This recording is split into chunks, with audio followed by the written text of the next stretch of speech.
Good evening, ladies and gentlemen, and welcome to this week's installment of the That Sound Podcast album review. Of the week.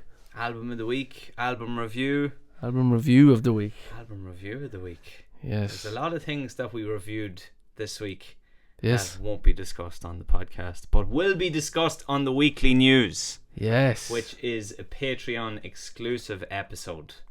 We'll get the homework out of the way at the start. Oh, Like. we'll get it out of the way. So, for anyone that doesn't know, our Patreon is up and running now, a few weeks. What the Patreon is, for some that may not know, it's a way of supporting the podcast. You can, there's three options. There's a €2, €2 just supports the podcast. €5 gets you some perks, and then €10 gets you a load of perks. and they're all monthly subscriptions, so €2 a month, €5 a month, or €10 a month. And this month, Luke, we have a Brucey bonus. We have a very Brucey bonus indeed. You might have seen it in some of our videos. We have a Luke Priest Metallica limited edition poster, limited to 800, I believe. 800 prints. There is Yeah. one of them hanging in our studio. That's that is right. ours. We had Luke on episode 3. Yes, that's right. It was a pleasure to have him on. If you haven't checked him out, check out his artwork. Yeah, he does artwork for the likes of Metallica, Pantera, Queens of the Stone 182, Age, who yeah. we're going to chat about today, Pearl Jam, loads of bands. But we're doing a Brucey bonus, so for everybody that's signed up, not just the €10, the 2, the 5 and the 10, this month only is in for a chance to win the poster. And for every new sign up this month, you can sign up. Even if you want to sign up for a €5 or 2, you're still in Even the draw. if it's €2, you're in the draw. Any But sign up, if you're in for the 10, Luke, you're in for double. you're in for double bubble. Double bubble. We will be giving away a vinyl, as we always do, this month. This month we had our draw. We did. Well, not this month, what should I say? Well, our first Last month. Friday we had our first monthly draw as we celebrated our first month in Patreon. So a big thank you to the 16 people who subscribed in our first month. Very We grateful to you. appreciate you all. Thank you very, very much for that. We really appreciate it. Our winner was none other than the Big Bowl Phil. Big Bell Phil. And So, Phil took the Blink-182 album. He's going to take the Blink-182 album. Cool. That's the one that he decided to take. Cool. And Phil is local enough, so he'll be fit to hand deliver it and have an old picture with him. Yeah, thanks again to each and every one of you that signed up to the Patreon. It really supports and helps the podcast grow, and all money in will be going back out to everybody. That's it. Yeah. We'll be fit to upgrade some equipment. We'll be fit to get some better guests. We'll be fit to go to some shows and cover them.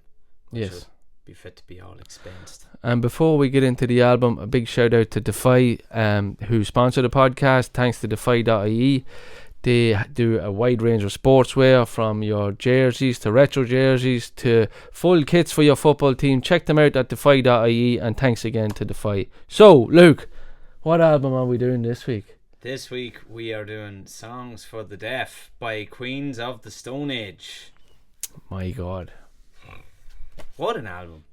I was coming in over here today and I was thinking it could possibly be in my top 5 of all time. Yeah. Definitely in my top 10, It's without a shadow of a doubt. It's up there. I don't know if it would be for me, Oh, but as an album, I don't know, there's very few that would beat it. Personally, I might have some other Yeah, rates. of course. There's so much stuff. And unfortunately, we can't run the tracks in the background because YouTube doesn't Yeah, like there's it. a bit of copyright. Also, we don't have the vinyl for this one, but we're going to get it at some stage. Maybe Santi would bring it, because it'd be a really good one to have. Yeah. But a phenomenal album, one of the best rock albums of the 2000s so far. I was in my teens when it came out. Like, it hit heavy when it came out. Heavy, yeah. Like, it was still the time of MTV and that, and music and that, you know. And I remember watching No One Knows and Go With The Flow on I remember MTV. telling you that. I said that to you only a couple of weeks ago. I hated the video for No One Knows when I was a kid. This was like 5 or 6 Is it the watching deer it. strap? Yeah, I thought it was really weird, but I loved Go With The Flow, because Yeah. it was like a comic book.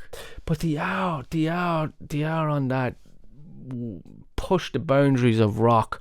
Like, I've even heard this called desert rock Yeah, as a genre. This Yeah. album is, which and is strange. it makes sense though Oh yeah, as you go through the album, which we will. I have a couple of notes I'll start, Luke, and you can jump you in kick whenever her you off. want. So, Songs for the Deaf is the third studio album by the American rock band Queens of the Stone Age, released on August 27, 2002 by Interscope Records. Jimmy Iovine, Dr. Dre and the boys. I was going to say that, Yeah, the Defiant ones. If you haven't checked out the Defiant ones, it's well worth a watch. It features a guest musician, I think that's well known, Dave Grohl from Foo Fighters and Nirvana. This album was the last Queens of the Stone Age album to feature bassist Nick Oliveri. Himself and Josh, whom had a wee bit of Josh Homme. Yeah, I have Had some a conflict of interest. Well, I think there was more to it. Down the line. Maybe you'll tell us. Enlighten us down the road. He was a bowl boy to his wife. Oh, was there a couple of bowl boys? Yeah, I think a couple of bowl boys he was in arrested. that band. He was arrested for like domestic abuse, and the boys said, "Right, that's enough of you." Out you go. Yeah. So the album is a type of concept album, taking the listener on a drive through California, from LA out to Joshua Tree, out in the desert, out in the sticks, tuning into different radio stations along the way, including Clone Radio and the Kip Casper Clone Radio. Very fun facts too about the different names that was used throughout them clips. There were part session musicians that helped, and Grohl done one of them, didn't he? I think Sounds so. like It does sound like him, but I don't think it is. I think okay. I think that was one of the producers, but he does sound He very sounds like very the like last Dave. one. I think it Yeah. is. But Kip Casper. The album has 3 singles. No One Knows, November 26th, 02. Go With The Flow, April 7th, 03. First to Give It, 18th of August, 03. What a tune. The album was produced by Josh Homme, Adam Casper. That's who it was. Adam Casper. Eric Valentine, and it was in 3 different studios: Barefoot, Conway, and The Site. Predominantly the site, from what I had read, which was in San Rafael in California. Yes. And they had decided to pick that because of its discreet location. Yeah. To minimise distractions for the band. Yeah, definitely. Which, would help and lend its hand to creativity when you would have very little distraction. Well, from what I read over the last few days was that like Josh Homme is definitely not one for living in a city. Okay. He did not like it. Wasn't his thing. A lot of this album came from being pissed off, living in LA, traffic and too many people, and go and drive. We will get into, I'm sure you have read about the desert sessions and stuff like that. No, I haven't actually read a whole pile about those, funny enough. So that'll be good. That's a mad. But on another note, just a wee bit of a side note, when they're talking about creativity in a studio that's in a remote location. Mm-hmm. For any of you in Ireland that are listening to this, or abroad that fancy looking up some music studios, there's an absolutely fabulous music studio on our doorstep in County Louth in Jenkinstown called Black Mountain Studios. That is on the side of the mountains, and it is absolutely unreal. Very discreet. Couple of our guests been up there. Yeah, a couple of our guests have been up there. I've been lucky enough to record it in it myself multiple times. The engineers are absolutely class as well. A big shout out to Peter Baldwin and Mark Carlin. And it's home to a lot of good artists and a lot of fine Irish music. But if you want to tip up there and get lost and be away from the distractions of the city, definitely the big smoke, come down to the sticks in Louth Bay. You'll definitely be fit to find some peace there, and there's accommodation on site as well. Cool. I have a wee fun fact on Adam Casper, the producer. I don't know if you know this, do you? Give us a... Nirvana. Oh, no, I didn't hear that. So Adam Casper produced Nirvana's last work in January 94. No way. In the Robert Lang Studios. Do you know that song, You Know You're Right? Remember the one that came out? He would have produced that. Yeah. And Eric Valentine, he worked with bands including Slash, Good Charlotte and much more. You had told me another band that Eric Valentine worked with. I was like, no way. Can't remember who it was. It was like the Goo Goo Dolls. There was a lot of softer stuff. Yeah, I think that might have been it. Might have been like Offspring or some of that stuff. Something that I was like, no way, I wouldn't have put. Yeah. It wasn't Motley Crue, was it? Or No. He's more of the... I will get into what we just talked about before we started, was the YouTube video of Eric, but I think we'll get to that in a second. Have you anything else you want to go over? Not really. What, just other than the said, the album is often looked at as a pivotal moment in the development of the early 2000s rock music. For the band, it was a new peak in their creative output, showcasing their ability to blend like really sensible melodies with headbanging heavy metal riffs. Oh my god, is it headbanging? Yeah.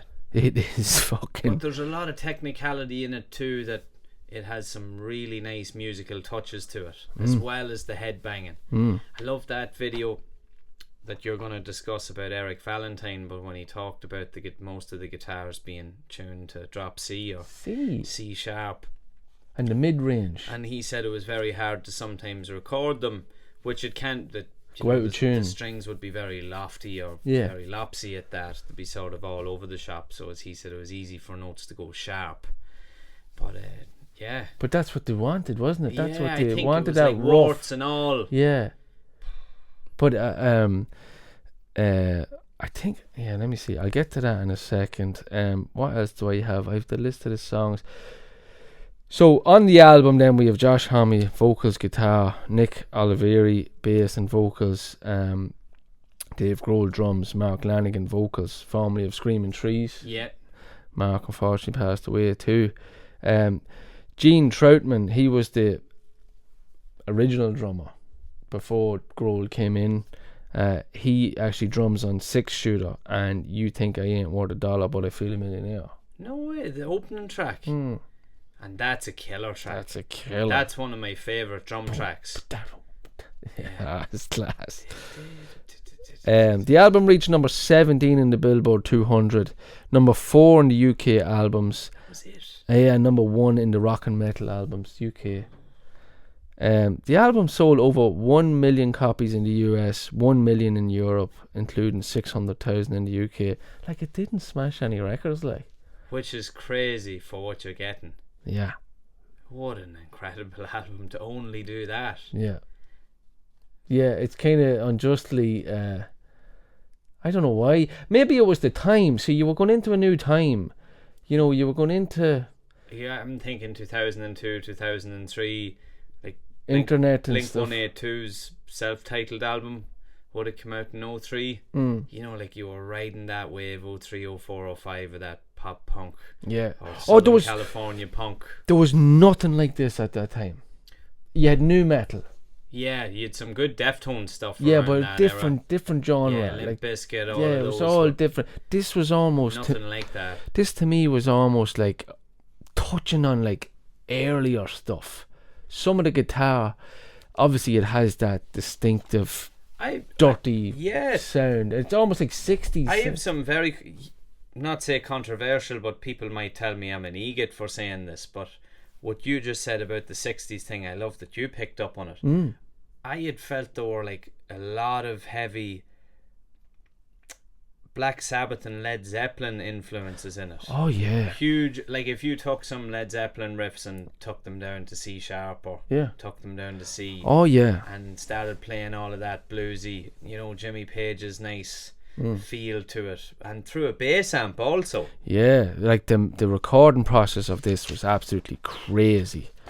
I have some notes on Dave Grohl if you want me to go ahead, will I? Yeah, you go ahead. I can talk about the vague knowledge I have of how they recorded. I think I'll let you hit it. Yeah, so a few notes on Dave. So Dave has been quoted saying, that Queens of the Stone Age are the best live band in the world. He said, as a musician watching them perform, it's like, that's just not fair. They're too good. That's Grohl's quote. Yeah. So Dave said each member of the band is a badass and a monster musician. Another quote from Dave. So Dave had been an admirer of the band since they supported Foo Fighters early on.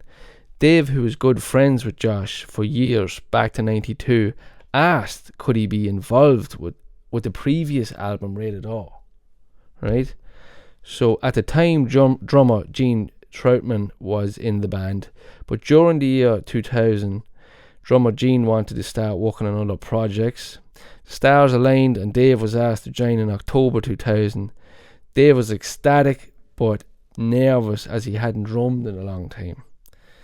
So Dave delayed the Foo Fighters album one by one yeah. to October 2002 to tour for the Songs for the Deaf. His first performance was March 7th, 2002 at the Troubadour in LA, and the last was Fuji Rock Festival in Japan in July 28th. Dave then returned to the Foos with Danzig drummer Joey Costello replacing Dave. James Hetfield, a massive Danzig fan. Yeah. Mark Lanigan too. Out of Screaming Trees. Yeah, formerly of Screaming Trees, a band that Homme had toured with previously. Lanigan joined the band as a full-time member in 2001 after having guested on Rated R. Mark Lanigan, from what I've read and listened to some of his stories from the road, was a very interesting character by all means. And there are some videos on YouTube of him describing stories and bits from a book.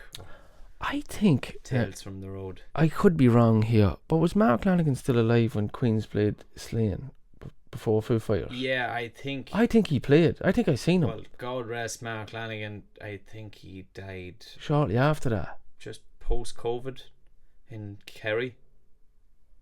He was the member. Was it not years ago? No, I don't think so. Maybe not. I remember him singing that song, that heavy song. Because of course another note on this album is that there's three singers, yeah, because the bass player, he sings a lot of them. He sang the first one, and he sings I have notes here actually. Here we go. Three singers: Josh, Mark, Nick. What else do we have here? The other bands, like, well, Dave was quoted saying, like these, like Cream. What would you call them? Like a super group. Yeah. The other super group that the boys was involved in was them Crooked Vultures. Yes. Do you want to talk about that? No, that had come at a later stage. Oh, right? I know, but just kind of notes. Yeah, just so you kind of had Dave Grohl, Josh Homme, John Paul Jones out of Led Zeppelin. Mental, isn't it? Who else was in that? I think that was it. Did Corey Taylor do some vocals for them? Did he? I'm not sure. I could be wrong. Maybe. And then there's a Sound City documentary with Trent Reznor. It's supposed to be brilliant. I haven't got to watch it, but he would be out in the Desert Sessions, Trent. Oh, okay. So basically, the Desert Sessions is owned by Dave Catchings, and he was one of the DJs on the concept of the album. So this is an over 18s podcast.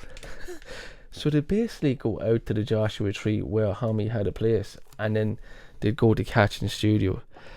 And same with John Paul Jones, same with Trent Reznor. They'd go out and they'd get fucked up. Right. They'd lock themselves up for about 3 days, go heavy on God, whatever they were at, and record. And that's where a lot of these lyrics came from. And a lot of these, like Homme had talked before in interviews about, we just go out to Catchings' place, hang out for a few days, do whatever. Get creative. And this is where the magic happens. See what comes of it. And funny, like, you could talk about, if you're into Queens of the Stone Age, do yourself a favour and read up on the Desert Sessions. And there's actually been a few albums. Why can I not say that word? Desert Sessions, Volume 1, and then there's Volume 2. I think it goes up to 11. That's very interesting. And it's almost like, say this is the Desert Sessions here, and me and you's jamming here, and there's a knock on the door, and it's Corey Taylor. Can I hang out? You get, come in. Come on in. Pick up a guitar. Next minute, he's on the album. There's the most random people on all these albums. Just whoever calls for tea. And they just start fucking about. Johnny passing the road. And there was a new one supposedly coming out. I think it was recent enough, and there was whispers of a newer one.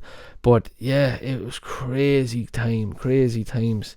We did mention the Eric Valentine documentary. If you're like, as you know, I hope some of you have listened to a few more episodes. I am actually brain dead when it comes to tech. Luke is the man to know the tech. But from watching that, Eric is the guy that produced some of the album. Now, he didn't mix it, but he did a very good job of it. It's nearly identical. But if you Google Eric Valentine's Queens of the Stone Age album on YouTube, it's about a half an hour long. It will blow your mind about how they got the different sounds of the guitars, amps. Like you said, Luke, they use bass amps for guitars. Yeah, like it's been kept under wraps what exactly they've used. Yes. But there is a lot of good stuff out there that gives hints to what they used. Yeah. And some very unorthodox. But the second-hand shop too. Yeah, they spoke about that they went in and raided a second-hand shop. All different heads took and whatever there was and threw a load of weird combos together, and then it was kind of to make them more creative. And then they came up with that sound. Make that dirt dance like. Excuse me. Now it is funny when you were talking about tech and stuff. I'm not sure whether it would have really got in with you, but the use of the compressors, how heavily he relied on the EQ pedals. Oh, for the mid-range and all that. There was so many of them too. Yeah, he had done a load of EQing on all of the stuff, and then loads of compression on all of the But you know that instruments. When he was playing that Songs for the Dead, like in it, ding, ding, ding, ding, ding, ding, and when he had was it 3 different mics? He had one right in the middle of the 4 cones coming off the head. And then he 2 had different one types. One at the behind, back, and laying on the ground. then he had one in the corner of the room. Mic. And you can actually, when you watch that documentary, He and you solos the 3 of them. yeah, but you can kind of, it has such a distinctive sound. This album, the guitar sound is dirty and distortioned, and It wasn't something I thought of until I went and watched that documentary or listened even more intently. I always enjoyed the guitar sounds on it, and then I said to myself, that would be an absolute disaster to try and replicate. oh, playing it live, like. Yeah. I mean, you're not going to get close to it. No, you'll do your thing, but even if you're a bedroom player, like, You could play it, but it won't sound like it it. won't sound like it. Yeah. Like, you can get remotely close with certain setups. But I think that's what they wanted. AC/DC or Metallica or Iron Maiden or any of the big bands. Yeah. Lizzie. But I wouldn't like to try and get that sound. No. But I think that was some of it, and there's a reason why that documentary was pulled down off YouTube a few times, because I don't think Eric Valentine and Josh see eye to eye anymore. I don't know what is the ins and outs, so maybe watch it before it's gone again, because it is a damn good It's watch. a very good one. Let me see, what else do we have? It was nominated for 2 Grammys as well. It was. What was it? Hard Rock Performance of the Year. Best Hard Rock, No One Knows, and Go With The Flow then. The following year, because it, you know, the singles were released. Yes. Do you know what bet them? No. So No One Knows was bet by All My Life by Foo Fighters. No way. Dave Grohl was on the 2. Both of them. I think it's a once. I don't think it's ever been replicated that there's an artist being nominated for a Grammy from 2 different bands. 2 different bands. In the 1 year. That's like those stories you hear of, you know, like an NFL player played a game on a Sunday afternoon and then suited up to play with a baseball team on a Sunday evening or something. There was a famous one as well about what player played for Man United and played in an All-Ireland final. On the same day? Not on the same day, in the same year. Oh, and no way. Kevin Moore. Playing with United, and he played with Dublin. Yeah. In a football All-Ireland. I'm nearly sure it was an Ireland. It might have been Did a he win? He did, but she had to sneak away. He was sneaking away from United. Oh, where are you going on? Come back to a wedding or something. He'd go back and play with Dublin. Come back with his nose hanging off. No way. Yeah. He was hard as nails, boy. When was that? The 90s? Yeah, early 90s. And was he starting for United that time, Gavin? Yeah? Yeah. That's crazy. Yeah. Tough fucker. That's something else. He would put his head anywhere. Great stories. Yeah. Only then would you have got away with that. Go With The Flow then. It was up the following year. Lost again. Who beat? Evanescence, Bring Me to Life. Oh, come on, great tune, but Yeah. not better than Go With The Flow, in my opinion. Then again, if we asked the general population and went out on the street, which song do you majority know? rule. They would know the Evanescence song. The drums then, for some people that might not know, it was recorded in 2 parts. Yeah. Do you want to chat about that? They were split. Something that the 2 of us had a good discussion with a couple of months back, and then we decided this album definitely belonged on the Album of the Week podcast. it's crazy that they were done in 2 parts. Yeah. And as a drummer, it's pretty hard. So the first takes were done. Grohl did play the cymbals, but they weren't cymbals. So what were they, pads? They were padded, yeah. You know, they were padded rubber cymbals, or something. rubber, or like the E-drums, you know, electric drums. Yeah, cymbals, like the pads. almost like practice shoes. Yeah, which at the same time Would lose your rhythm, would it? No, not really, but they would have had to be extremely well dampened, because otherwise the mics would still pick up any wee clicks or bits and pieces.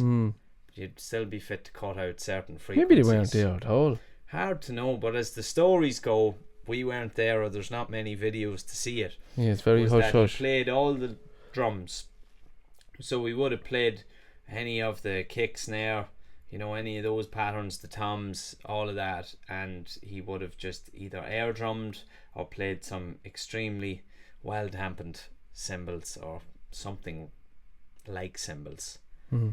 And then that was take 1. Yeah. And then take 2 was the opposite. So all the drums were dampened, and then the live cymbals were brought in. And they were smashed. Oh, were they what? They were. Jeez, he beat the fuck out of them. What's your, like I said something to you during the week, and I know you didn't agree with me, but what is your overall take on the sound of the drums on that album? Oh, the drums are incredible. Yeah, really, really good. Like I said to you, and I probably, when I thought about, no, yeah, right, but I think they would definitely give the Black Album drums, they wouldn't beat it, they'd give it a run. Yeah, 2 different sounds. It is, like, it's more prominent. The Black Album drums are more prominent. I was gonna say, as mad as this sounds, but if you go back and listen to it, and maybe this is just my ear, or maybe it's me talking shite, so be free to let me know either way. But the Black Album drums sound big. Yes. I'm not saying that the songs for the Deaf drums don't, but the songs for the Deaf drums are here. Yes. They're in front of you. The Black Album drums are a little bit away, but they're still huge in your ears. To me, that's how I would feel. It's a big room sound versus a closed room sound. And when I watched the Eric Valentine documentary, it's a small room, yeah. It's a small room, yeah. But you saw the 1x1 studios where Metallica recorded the Black Album. But you can also turn the volume up. Oh, I know, but it's still, that's the difference. Yeah. Oh no, like it because room reverberation. Oh, 100%. Like it. No, you're 100% right. Like it is. So if you think of 1x1 studios was a huge room with a huge kit for Lars also. Yeah. But the mics would have had something to play in the recording of Grohl's drums. Yeah. So I made some notes about that. About go for it. What gear was used for the whole album. For Songs for the Deaf. For Songs for the Deaf, or some of the real important parts of gear, but we'll get to that later on. I stumbled across what mics were used for the drums. So they would have used a fairly standard AKG D112 on the kick drum, and then your absolute stalwart, the legend of the game, Shure SM7 on the snare. But I would have explained this to you before with certain mics that cost an arm and a leg. They used a pair of Neumann U87s as overheads. They're the big ones over the drum kit, which are crazy money, like 7-8 grand for a pair. What kit did he use? I don't know what kit he used, although Grohl did play with Tama in his Nirvana days, but after that, and any videos that I would have seen him play subsequently, has either been Gretsch, mostly in the studio, Ludwig, or DW.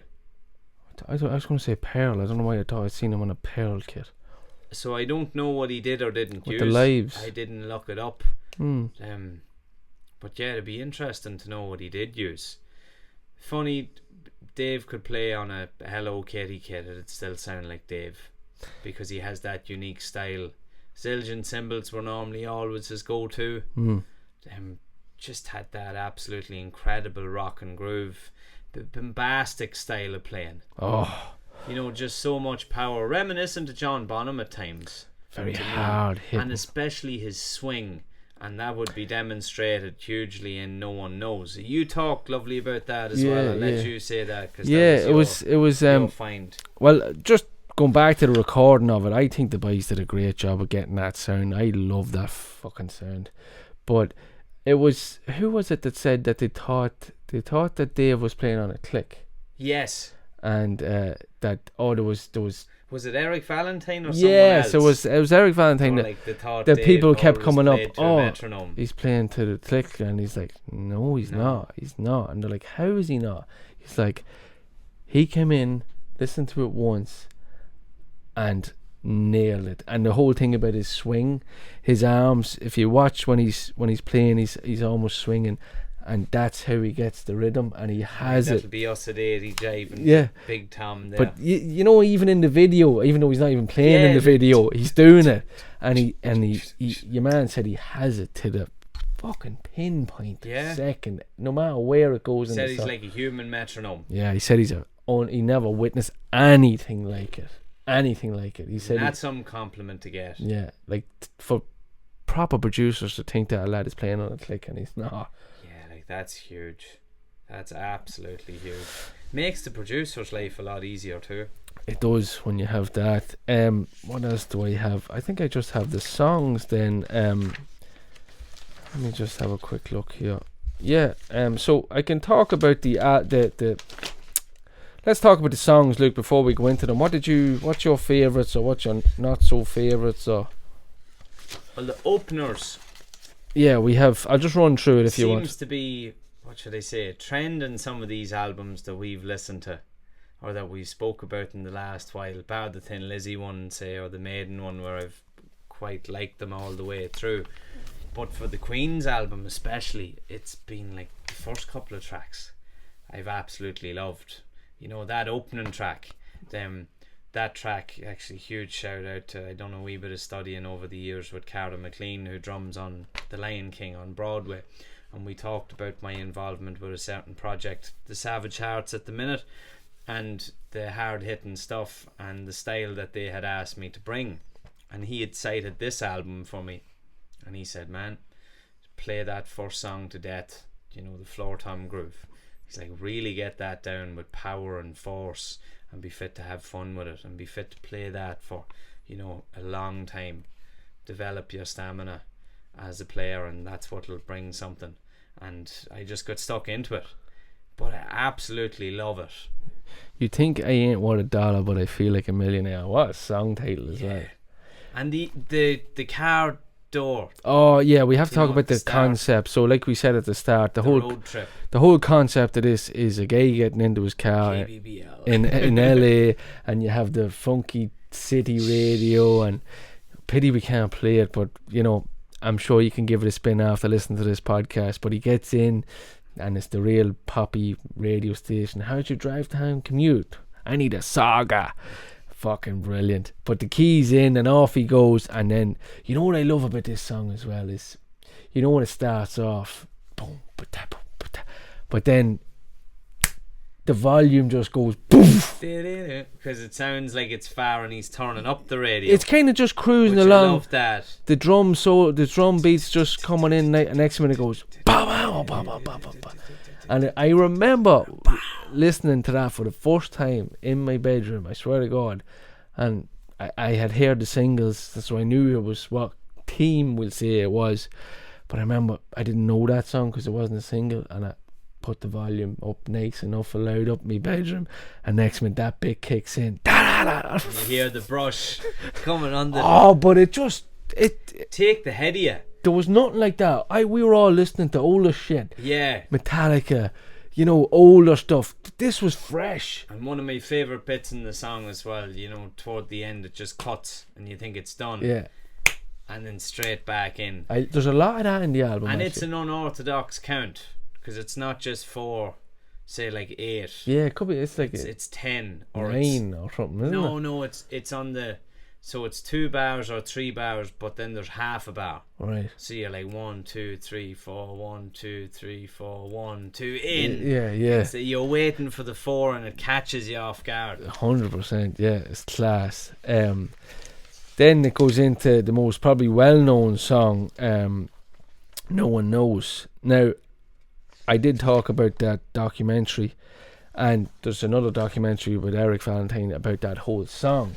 Okay. And I had said to you, like, from watching that documentary, I hear that song in a completely different way. Now. There's bits in that song that I just did not know exist, and I'm probably not going to do justice speaking about it, but like the strings in it, the whispers in it, the harmonies in it, there's so much little detail in that song that I didn't hear, because it's so explosive, and there's just so much you can miss if you don't really go deep.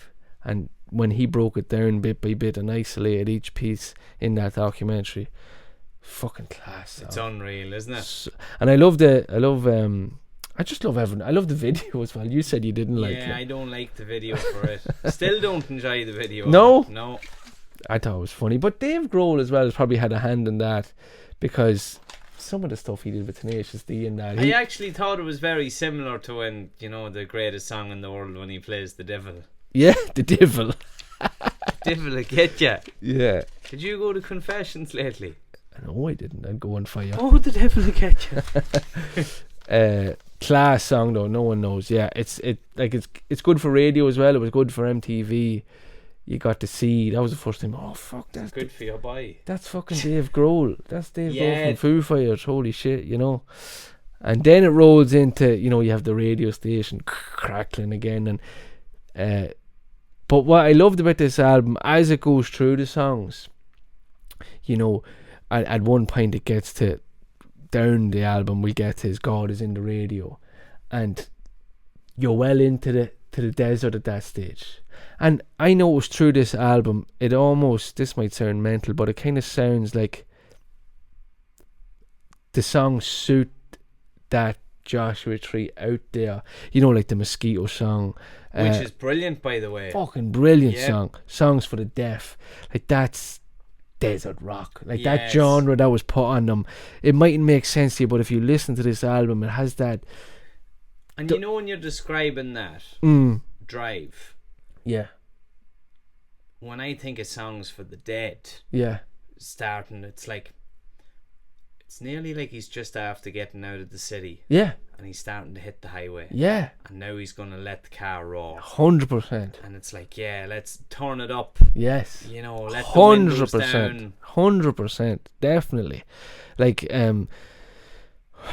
there's so many other songs, but one note I want to say about God Is in the Radio, like as Do It Again finishes, the radio station is like this, and let Jesus into your, like that middle American culty country, and then it goes in, God, those ads, and then God Is in the Radio comes on that song. 1800. Yeah, it's fucking deadly.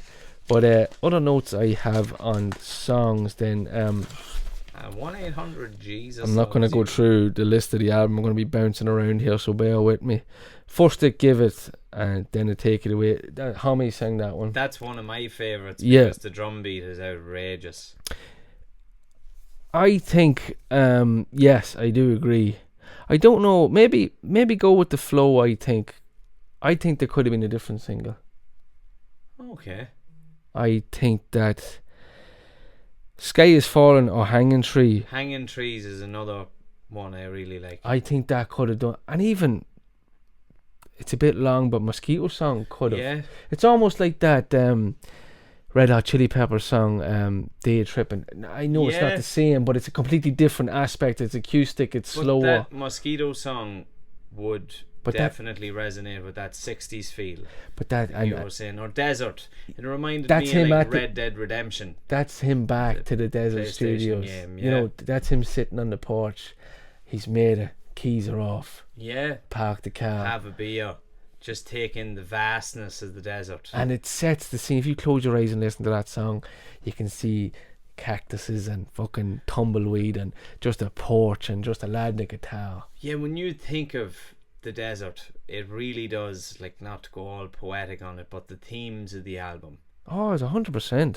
You would think of isolation. Yeah. You would think of maybe him reflecting on thoughts of existence. But it goes very deep. Like, First to Give It is about drugs. It's about drug taking, like, how it's good at the start and then it turns dark. Yeah. for the Give it, kid. then Like take it away. he spoke about that and how, like, you know, relationships and all that crack's taken away from this good thing at the start. You know, there's a lot of mental stuff, like Songs for the Dead as well. Mark Lanigan sings that one. Excuse me. The organ in it, I think, is class at the start. It has a mysterious, strange feel to it too. That kind of mad. It's like And it has that heavy intro, like you said, and it stops and starts. Goes stops and starts. You know what I mean? The drums at the end. Yeah. Oh, for the love of It's crazy, Jesus. isn't it? You know when it goes, and then it stops, like you said, and it goes again, and then it finishes with that fill at the end. I wouldn't even call it fill; it's a solo. Yeah. Really. It's fucking unbelievable. Dave has some amount of parts in his career between Nirvana, between Foo Fighters, between Queens of the Stone Age, that if you can replicate some of those fills or solos or mini solos, mini solo maybe, it will really, really add to you. Yeah. As a player. Yeah. And a lot of them, funny, remind me of the end of Rock and Roll by Led Zeppelin, where Bonzo takes his wee minute to have a flash. Yeah, I don't know. Is it the floor tom or something? Sounds very like kick drum or Zeppelin. Probably the kick drum. Maybe it's just the triplety feel. Yeah. The Sky Is Falling then as well, another cracker. Homie sings that one. I think the harmonies in that song. The Sky Is Falling and Hanging Tree would be two, like, ones that I didn't really love until I listened to it more and more. It's almost grungy. Yeah. It is almost grungy. The Sky Is Falling. A dirty riff, like it has that. And like that's, to me, that's like you said, he's on the highway. He's letting her rip. He's on the big straight roads in America, and he can nearly see the desert, and he's hauling ass. See fucking 30 mile ahead of you. Yeah, the distortion, 100 mile ahead of you nearly. The sound again. Back to the sound and the distortion on the guitars. I think it's just class. I think it's so fucking good. Six Shooter is that's the bass singer or the bass player. Oliveri Nick. That's him singing. That's mental song. That's just a load of roaring. But I did find out something mental about that song too. It's about heroin. Okay. And it's heroin speaking to the user. And if you look at the lyrics, it's like, I'm gonna kill you, I'm gonna kill your friend, and shoot it again. You know, it's I kind of, when I was younger, I probably would have went, oh, skip, that's just giving me a headache. But it's, now you can see the other side of it. Yeah, it's you know, it's like death metal, but it's like, it's heroin speaking to the user, which then rolls into, what does that roll into actually? Because I kind of went all over the place here. Six Shooter rolls into sorry, bear with me here. Oh Jesus, where am I? Too many notes, Luke. Some amount of them. Man's putting in work. Goes into Hanging Tree. Yeah. Ladies and gentlemen, this man comes prepared. I do not. I'm all over the place here. So it goes into Hanging Tree then, and Mark Lanigan as well. He's genius as well, wasn't he? Oh yeah. Like someone, he had a lot of troubles with heroin too. Yeah, well that's why. Like they all were dabbing at this stage. Do you know? I must listen to some more of that Screaming Tree stuff. A lot of people rave about it, and then the other band that Josh was in, that Caius. Not Caius. How do you pronounce it? Caius. K-Y-U-S-S. Caius, yeah. Caius. But the Hanging Tree then. Caius with a K. The drumming is complex as well in that. Yeah. Like you said, I have a note here: unusual rhythm. Yeah. There's a lot of unusual rhythms in it. Yeah. For that type of music, for rock. And it's quite haunting again. It has that dark, kind of mysterious vocals, you know. I'm going to have to go look that up to see what kit he used. Yeah, it's wrecking your head. Yeah, it is, just to see. But the drum sound achieved was phenomenal. Like, if you could replicate that drum sound, like in your home studio, which is an expensive one, by the way. Yeah. I think you'd have a lot of business. That drum sound on any rock album would go well. Oh yeah. Go with the flow then. You're a big fan of that. Huge fan. And that actually would have came from my first experience in first year of a school concert. So you're playing school concerts, and I remember playing like Cliffs of Dover with a guy from Kingscourt called Anthony Gargan, killer guitar player. But there was another couple of local guys, Scott Sheenan, who's also from Kingscourt, would have played with them. I believe Jack Thornton was on the drums at the time. It's all local lads, but the school concert, they played Go With The Flow, and they played Regular John, and they played another tune, but I remember those as the Queens of the Stone Age one, and I remember being blown away by Go With The Flow, especially the break, you know, so good. Plus it was fast and driving, Very fast, you know, at that age when you're obviously still developing speed and bits and pieces, and great for radio too. yeah, has Perfect. that tempo is brilliant for headbanging along. And as you said, that's the putting the foot down. Putting the Well, foot it's in down. the video too, Yeah. so it kind of Screaming. placebo kind of puts it in your head. But I love the lyric. I made a note. I want something good to die for, to make it beautiful to live. Yeah. What a fucking lyric. What a And lyric. like, do you believe it in your head? Yeah, know? like the whole thing then is about looking, you know, someone wanting to forget the past and wants a new start and new perspective on life and that. I always loved that, you know, I can go with the flow, but don't say it doesn't matter anymore. Yeah. They really resonate, those lyrics. Oh yeah. You can make of them what you wish. And as that's well. the beauty of it, you know what I mean? That is the beauty of it. Gonna Leave You then is Nick Olivero. Less intense singing for Nick, because some of his singing is quite intense, so that one wasn't. That's about dealing with addiction again, about drugs, you know, Gonna Leave You, so that's him talking to the drugs, like. So this album They is, all seem to have their battles with the drugs. oh, that's where this album came from. This album was made on drugs. Yeah. So The older I get, the more I don't even begin to understand it. yeah, well, some musicians say that's where they tap into the creativity. Yeah, no, I'd well believe And it's it. not like, well, it's obviously Mark had his battles with heroin and that, but I'd say Josh should be like taking mushrooms and shit like that. It's hard to know. And that's where the creative stuff Yeah, the comes from. A lot of creative people. I'm stuff not putting comes from. words in Josh's mouth, but a lot he has spoke about it openly. Yeah. That he has done it, so I don't mind saying it. Well, there are a lot of people that play with the psychedelic round only. or Jimi realm. Hendrix. Yeah, Jimi Hendrix at one point lived his life on mushrooms. yeah. Acid, LSD Yeah. Like, and hated regular life and just wanted to be on the on the in magic the ether. carpet, Yeah, you know. Do It Again is another song on the album. Homie sings that one. I think it's about like a relapse and going back to bad habits again. You know, you and me fit so tight, and he's after being clean, and he's do it again. You know, it's everything revolves around this shit and this album.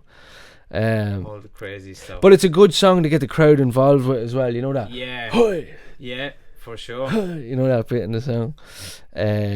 So what have we left then? God Is in the Radio. Lanigan sings that one. What I like to call drinking music too.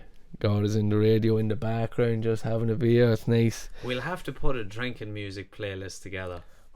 I made one when we were in the pub, like obviously not heavy, but it is fun. Use Oh, some there's great driving ones and there's drinking drinking ones. ones, and you can't mix both. And there's fighting ones.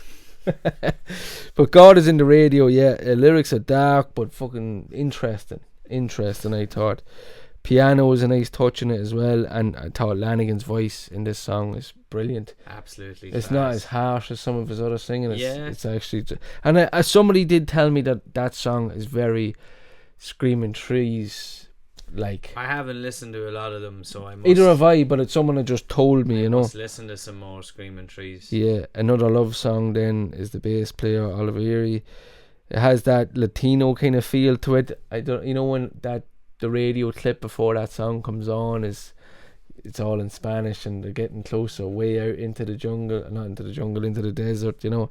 And there's a mariachi band in it. No way. If you listen back to it, I must listen back to it. it has. I wouldn't mind. I listen to it. It's today. not a great song. I actually have it down as a bit of a filler, but I think it's probably the only filler on the album, to be honest. The songs for the deaf, then weird intro, and the sound of that, again, from watching that documentary, do yourself a favour and watch it. I just think it's brilliant. And the radio clip before that song starts, it kind of has that fortune teller kind of gypsy vibe to it. You know, I was going to say it's an album that isn't really long compared to some other albums. what is it? Is it 50 something? I had it there. Why do I think it's an hour and something? I did have it wrote down. 60 minutes 53 seconds. So it's not very long, 13 songs, isn't it? but it's so in depth, With the radio. and you become so enthralled in it. Oh yeah. It feels longer than an hour.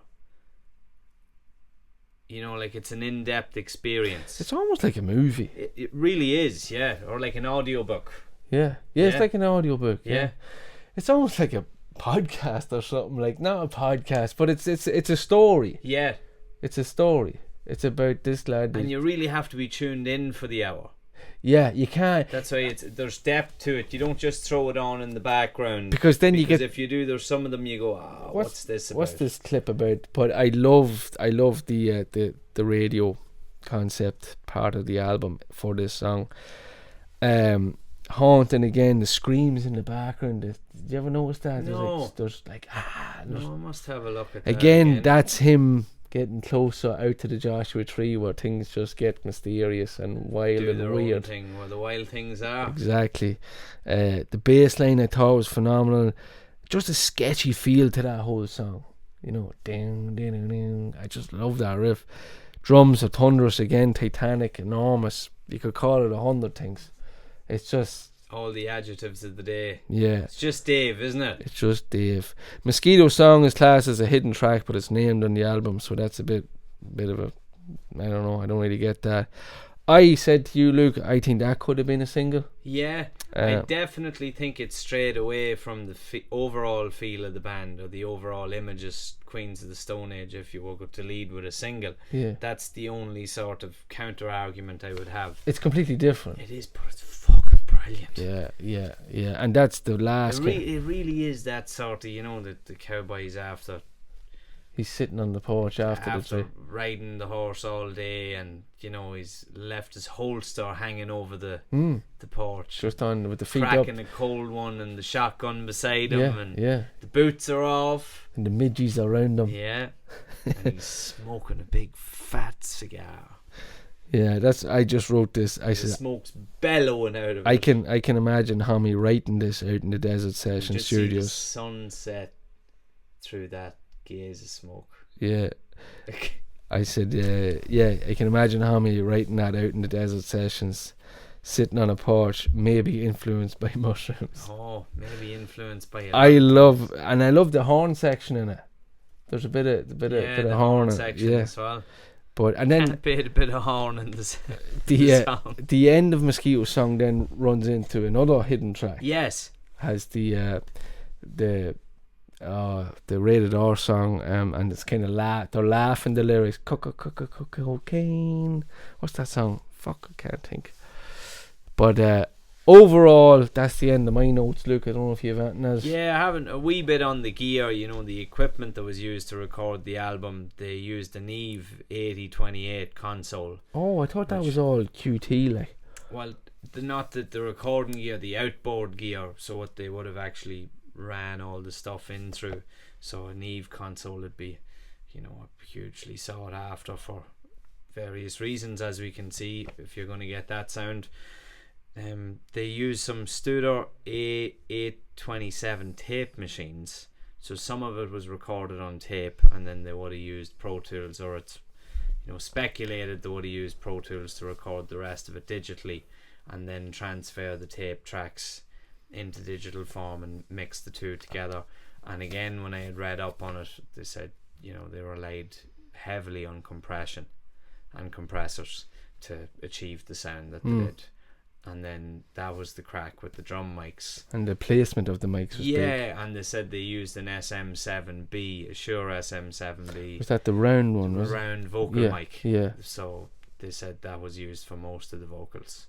And outside of that, it didn't give much away. Yeah, it seems to be a kind of a locked. Yeah, it's, you know, keeping their cards close to their chest. Yeah. Which, I don't blame them, because there's nothing worse than someone out repeating your stuff and making a bollocks of it. Doing all of that crack. Another cool thing I had was some cool TV appearances. Okay. So, you think I ain't worth $1, but I Feel Like a Millionaire was featured in The Sopranos.